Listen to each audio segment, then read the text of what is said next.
Hi అండి. Welcome to Karthika foods. ఈరోజు గోంగూర పచ్చడి ఎలా చేయాలనేది చూపించబోతున్నానండి. ఇది చాలా టేస్టీగా ఉంటుంది అండ్ సింపుల్గా కూడా చేసేయచ్చు. దీనికోసం ఫ్రెష్ గోంగూర తీసుకొని కొంచెం బాగా వాష్ చేసుకొని కొంచెం ఆరబెట్టుకోవాలి. దాని తర్వాత కొంచెం ముక్కలు ముక్కలుగా కొంచెం కట్ చేసేసుకోవాలి. ఇలాగా ఈ విధంగా ముక్కలుగా కట్ చేసుకోండి. కట్ చేసుకున్న తర్వాత ఇప్పుడు మనం ప్యాన్ పెట్టేసుకుందాము. స్టవ్ వెలిగించుకొని ప్యాన్ పెట్టుకొని ఆయిల్ వేసుకోవాలి.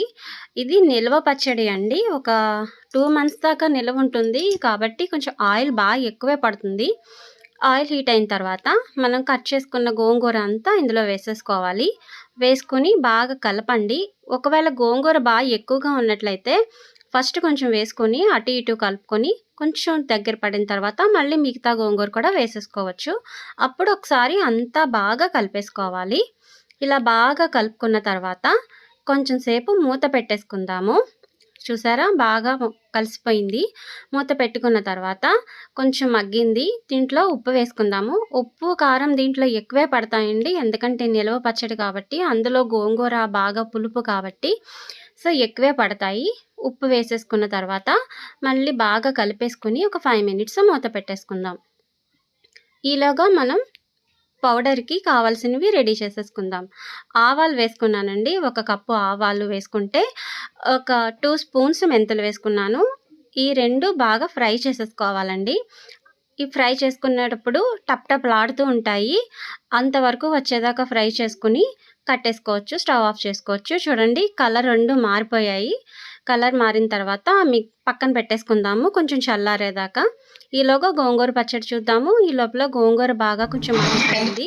గోంగూర బాగా మగ్గింది. ఇంకా ఆయిల్ కూడా బాగా పైకి తేలుతోంది కదా. ఆ ఆయిల్ తేలే వరకు కొంచెం బాగా మగ్గపెట్టుకుని దాని తర్వాత దీంట్లోకి కారం వేసేసుకోవాలండి. కారం కూడా ముందే చెప్పాను కదా కొంచెం ఎక్కువే పడుతుంది. సో కారం కూడా వేసుకుని బాగా కలుపుకోవాలి. కలుపుకున్న తర్వాత మళ్ళీ కొంచెం సేపు మూత పెట్టేసుకోవాలి. ఈలోగా ఏం చేద్దామంటే అది ముందుగా మనం ఫ్రై చేసుకున్నాం కదా ఆవాలు మెంతులు, దాన్ని మిక్సీ పట్టేసుకుందాం. చూసారా ఆవాలు మెంతులు మిక్సీ పట్టేసిన తర్వాత ఈ విధంగా పౌడర్ లాగా అవుతుంది. ఈ పౌడర్ మనం అంతా వేయాల్సిన అవసరం లేదండి.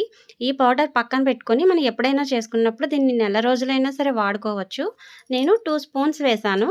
చూసారా ఎక్కువ వేసేసుకోకూడదు. మీరు చేసిన దాన్ని బట్టి కొంచెం ఇప్పుడు మీరు ఆకులు చూసారు కదా ఎంత గోంగూర వేసాను అన్నది.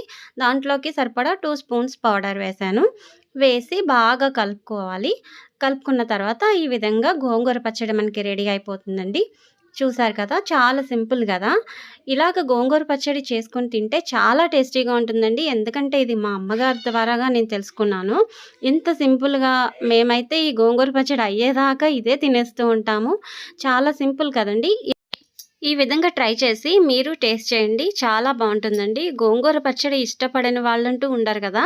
ఇలా సింపుల్గా ట్రై చేసి ఎలా వచ్చిందో టేస్ట్ చూడండి. ఈ వీడియో కనుక మీకు నచ్చినట్లయితే తప్పకుండా సబ్స్క్రైబ్ చేసుకోండి, లైక్ చేయండి, షేర్ చేయండి. Thank you for watching.